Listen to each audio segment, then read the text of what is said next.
देखिए, अगर हम लोग बात कर लें कि सबसे ज़्यादा सोना भंडारण कहाँ होता है, तो सोना और लोहा सबसे ज़्यादा भंडारण बोले तो सबसे ज़्यादा पाया जाता है ऑस्ट्रेलिया में। लेकिन उत्पादक कहाँ पे होता है, तो उत्पादक सबसे ज़्यादा सोना और लोहा होता है चीन में। देखिए, सोना का भंडारण ऑस्ट्रेलिया में होता है, भंडारण ऑस्ट्रेलिया में होता है, लोहा का भी ऑस्ट्रेलिया में होता है। लेकिन सबसे ज़्यादा उत्पादक देश कौन सा है, ऑस्ट्रेलिया ही है। लेकिन सोने का सबसे ज़्यादा उत्पादक देश कौन सा है, चीन है।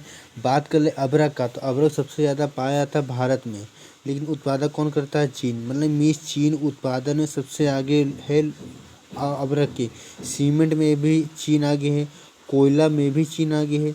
अब कोयला बोले तो भंडारण अमेरिका में होता है। कोयला का मतलब सबसे ज़्यादा पाया जाता है कोयला अमेरिका में, लेकिन भंडारण पाया जाता है चीन में। फिर भारत दूसरे नंबर पर आता है। हीरा की बात कर लें तो हीरा सबसे ज़्यादा भंडारण कहाँ पे होता है, तो हीरा सबसे ज़्यादा पाया जाता है रूस में। हीरा सबसे ज़्यादा पाया जाता है रूस में, और इसका उत्पादक भी किसमें होता है, रूस में होता है। खनिज तेल की बात करें तो खनिज तेल जो है सबसे ज़्यादा पाया जाता है वेनेजुएला में। और लेकिन उत्पादक की बात करें कि खनिज तेल में देखिए हमारा अमेरिका अमेरिका है, फिर सऊदी अरब है ना। देखिए, खनिज तेल की बात करें तो सबसे ज़्यादा पाया जाता है वेनेजुएला में। लेकिन अगर उत्पादक की बात करें तो यूएसए के बाद कौन है, सऊदी अरब है। प्राकृतिक गैस में रूस है, अमेरिका है। चांदी की बात करें सबसे ज़्यादा कहाँ भंडारण होता है, भंडारण सबसे ज़्यादा पाया जाता है पेरू में। चांदी पाया जाता है पेरू में, लेकिन उत्पादक कहाँ पे होता है सबसे ज़्यादा, मैक्सिको में।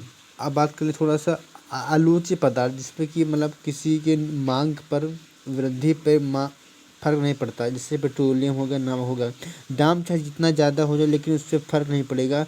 पेट्रोलियम, तो ये पेट्रोलियम पदार्थ कैसा है, आलोच्य पदार्थ है, जिससे दाम पर कोई इफेक्ट नहीं पड़ता है।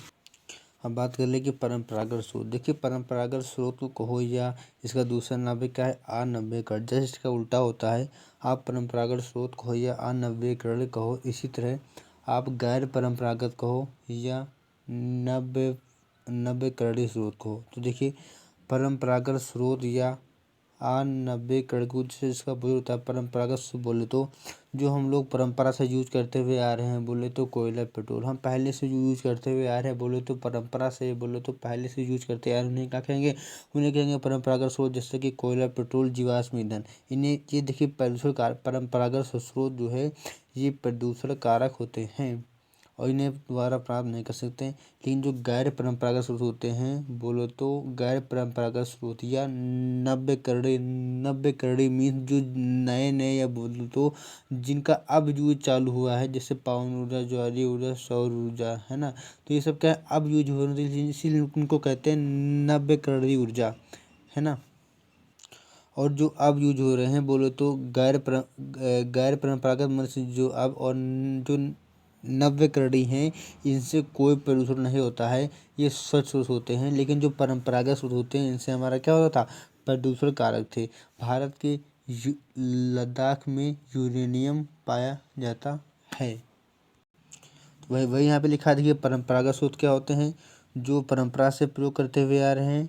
और परंपरागत स्रोत क्या होते हैं, जैसे प्राकृतिक गैस एलपीजी है ना, कोयला पेट्रोल जीवाश्म ईंधन है। ये सब किस में आते हैं, परंपरागत में आते हैं। ये दोबारा हम नहीं प्राप्त कर चलते गैर परंपरागत की ओर। जो अभी भी प्रयोग चालू हुए हैं, जो नए नए प्रयोग हुए हैं, जैसे पवन ऊर्जा, ज्वारीय ऊर्जा, भूतापीय ऊर्जा, सौर ऊर्जा, ये क्या होता है, ये हमारे स्वच्छ स्रोत होते हैं। अगर बात कर लेंगे सबसे अच्छा कोयला कौन होता है, तो सबसे अच्छा कोयला या लोहा की, इसमें देखिए कार्बन की मात्रा डिपेंड होती है। जिसमें कार्बन की मात्रा अधिक होती है, तो उसमें देखिए सबसे कम प्रदूषण भी होता है। जिसमें कार्बन की मात्रा सर्वाधिक होगी, है ना, जिसमें कार्बन की मात्रा अच्छी होगी तो वो कम धुआं करेगा। और जिसमें कार्बन की मात्रा कम होगी तो उसमें सबसे अधिक धुआं निकलता है। वो तो लिग्नाइट कोयला सबसे ख़राब किस्म का होता है, क्योंकि इसमें कार्बन की मात्रा बहुत कम होती है। लेकिन जो एंथ्रेसाइट होता है, इसमें कार्बन की मात्रा बहुत ज़्यादा होती है, इसलिए सबसे अच्छा कोयला होता है क्या, एंथ्रासाइट। चलते हैं पेट्रोलियम उत्पाद की ओर। देखिए, पेट्रोलियम उत्पाद क्या कहते हैं, गैसोलीन। देखिए, गैसोलीन, पेट्रोलियम कहो या गैसोलीन कहो, गैसोहाल ये किससे बनता है, तो गैसोहाल बनता है प्लस एथेनॉल से। गैसोहाल बनता है 90 + 90% पेट्रोलियम प्लस 10% एथेनॉल की मात्रा होती है पेट्रोल में देखिए 90% पेट्रोल होता है पर 10% एथेनॉल बोलो तो एथिल अल्कोहल है ना, क्योंकि एथिल अल्कोहल का ही आयुर्वेदिक नाम का एथेनॉल है।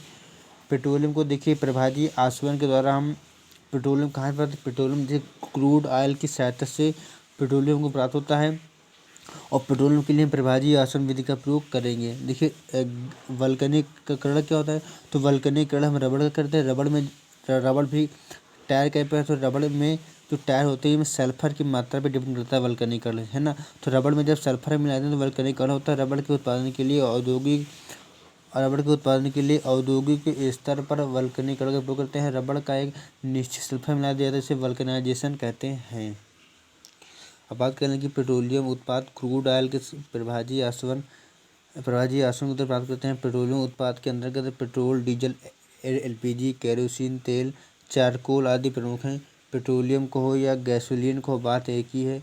देखिए पेट्रोलियम को क्या कहते हैं, पेट्रोल को काला सोना भी कहते हैं। इसमें कार्बन की मात्रा C5 से C10, इसमें जो कार्बन की श्रृंखला होती है क्या होती है, C5 से C10 तक होती है।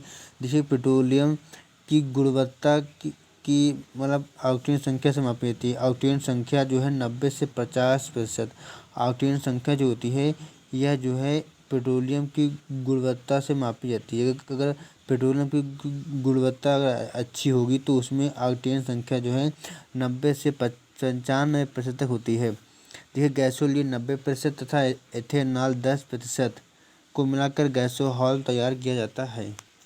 और एथेनॉल बोलो तो एथिल अल्कोहल मुख्य रूप से स्टार्च वाली फसलों जैसे मक्का से बनता है।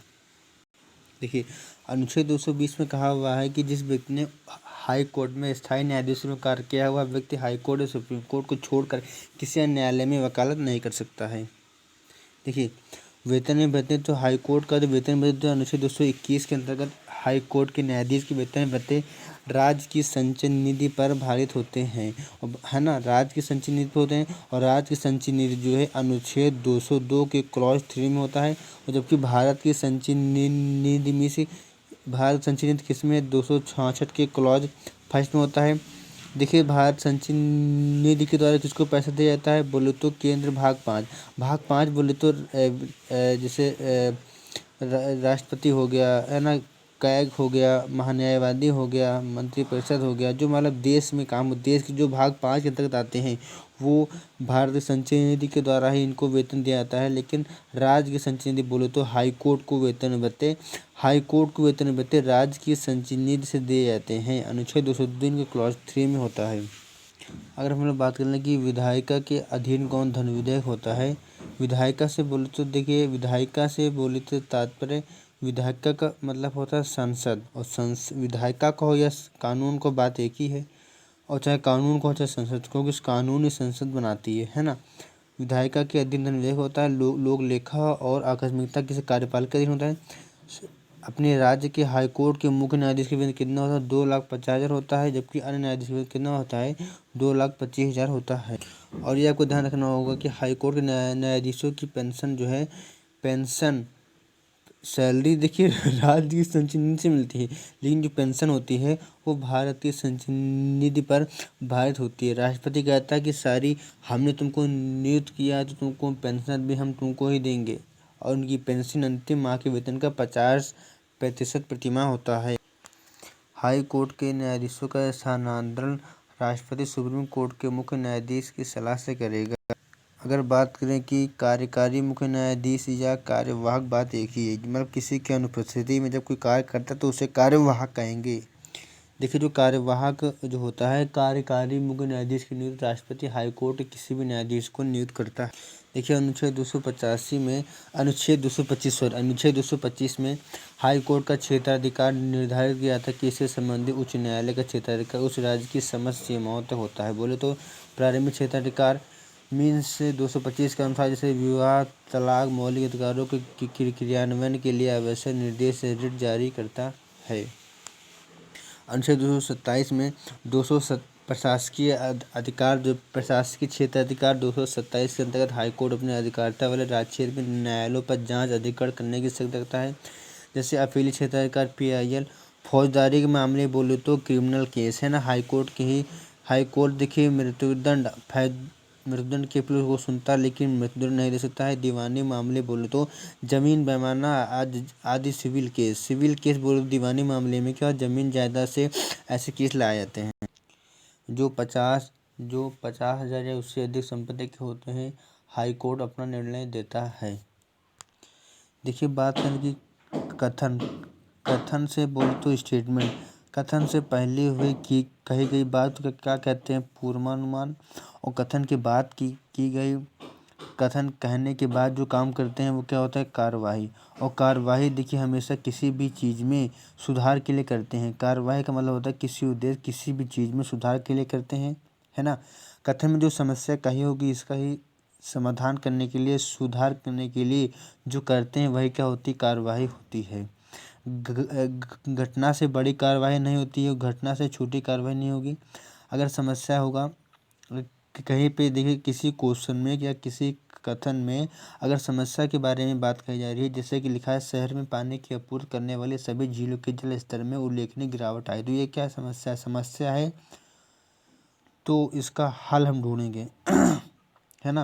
अगर किसी कथन में समस्या की बात हो रही है तो ये क्या हो रहा है, समस्या हो रही है तो उसका हम क्या ढूंढेंगे, उसका कार्यवाही ढूंढेंगे। इसका मतलब इस समस्या का जिस कार्यवाही में सॉल्यूशन होगा वही इसका सही होगा।